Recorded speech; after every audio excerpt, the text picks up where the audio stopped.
Hello, good morning, good afternoon, welcome. I'm very pleased to be joined by Oghosa Erhahon. Oghosa is an energy transition analyst and now a hydrogen expert and has worked for a number of years now, I think formerly in Nigeria as an energy analyst. And then you were working when I first, I think, met you for GIZ on the H2 Global system and been heavily involved, I guess, around hydrogen policy now. And indeed, you're going to be delivering a course on world hydrogen leaders, looking at the sustainability and export criteria for hydrogen on January the 29th, so sort of fast approaching us. So maybe if you want to start with giving us a bit of your background to the energy transition and hydrogen and how you see it playing a role now as we're entering I guess hopefully the developing more and more projects and across the world, indeed a lot in Africa as well. So over to you. How is that? Yeah, thank you so much, Nadeem, for the kind introduction. Really excited to be part of the trainers on this course for the World Hydrogen Leaders. So my background is actually traditionally in oil and gas. I started out as a lawyer in oil and gas, and I then transitioned into looking more into energy markets and then energy transition, and now looking furthermore into hydrogen compliance and hydrogen policy and compliance. It's been a very interesting journey. It's all happened very quickly, and there's been a lot of changes. I mean, just looking at last year, the amount of news and headlines that came on board with the energy markets and energy transition. This particular course would obviously be touching on a lot of things that happened in the last 12 months thereabout, or rather less than 12 months since June, which cover not just sustainability, but also measures to reduce carbon leakages, which obviously lead into carbon pricing mechanisms. One vital and one most popular word you've probably seen or head thrown about is the CBAM, which is a cross-border adjustment mechanism. That's really going to be a game changer for international trade across energy transition systems. And one thing that we're expecting to see in the next few, well, I'm going to use months here, but we're already looking into 2026. But again, as you can understand, time goes really quickly in this space. But what we expect to start seeing is carbon levies being imposed for imported goods into regions like the EU. And again, the UK actually just before Christmas introduced their own CBAM instructions, which was, expected. But again, it's just showing how quickly countries and regions are trying to protect their carbon, I guess, their carbon markets in excellence.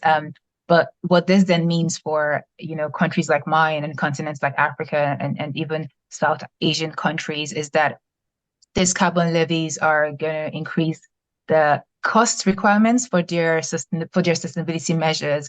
And in my course, I will dive into sustainability in project development. And what we would then be trying to understand is how industrialization can have sustainability at the forefront. So while countries and governments are trying to advocate for low carbon hydrogen in their countries, they have to be able to meet certain criteria that will be imposed by the market that they hope to deliver to.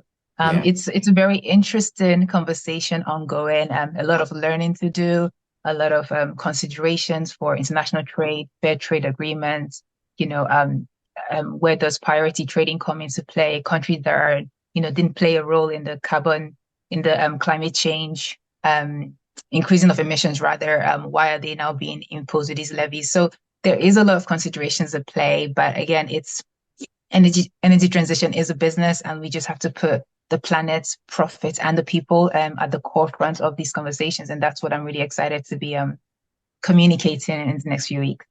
Excellent. Yeah, I mean, it certainly seems to have really sharpened the minds, I guess, in terms of the CBAM coming in, and it was a COP, and there was a lot of conversations around that, and how it is, yeah, as designed, helping to encourage, I guess, the development of green industries around the world, and also interesting to see maybe from the hydrogen policy standpoint, we're seeing some, I guess, convergence around, particularly between the IRA and the EU. So, and interesting also for your point that the UK has also brought in their own CBAM. So there is kind of, I guess, convergence happening around some of the regulatory environment, and that's probably only a good thing because it's certainly, I guess, very complex for people to try and understand. And that's I guess your role is helping to demine that complexity. What are some of your thoughts coming off the back of COP and specifically in reference to Africa and other countries looking to get moving in the energy transition? Yeah, no. So that's COP again was and very interesting. This most recent COP was very interesting, and I'm just really looking forward to the next COP. But regarding the African continent, I think recently there's been a lot of conversation on the levelized cost of hydrogen. You know, people are saying that the cost is expected to decrease for low carbon hydrogen, which is exciting on paper and in modules.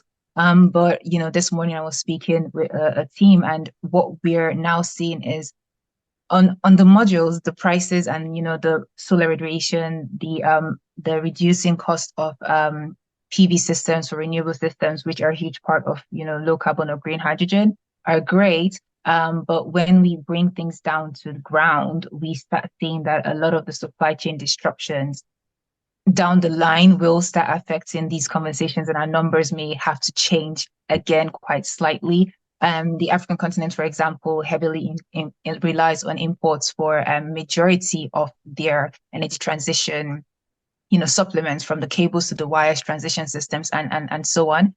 So those conversations, we kind of we're getting to a point where we have to be a bit more deliberate towards how we almost inflate the numbers, but also have expectations for the numbers as well.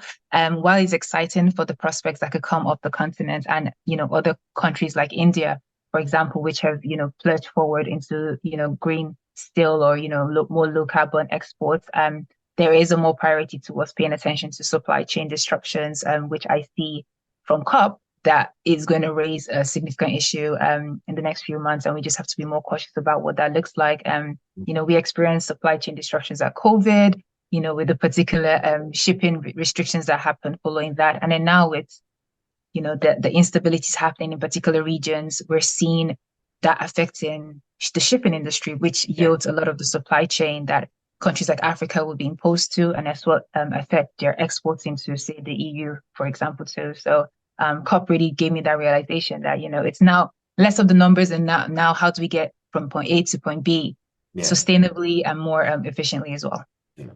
Yeah, it's a good point, and you know, wise observation. And yeah, indeed, there's going to be issues, I guess, around the supply chain, and as you mentioned, we're seeing those already with the issues in the Red Sea. So yeah, it's going to be a fascinating course. We really appreciate you for being on the platform, and we look forward to happening. As I said, it's January the 29th, and it's looking at sustainability and the export criteria for hydrogen. So it's covering a lot there in what is just going to be an intense, I guess, 3 hours. So many thanks, Oghosa, and we look forward to. Thank you so much for having me. Yeah, we look forward to having your course. Thank you so much. Cheers. Take care. Bye bye.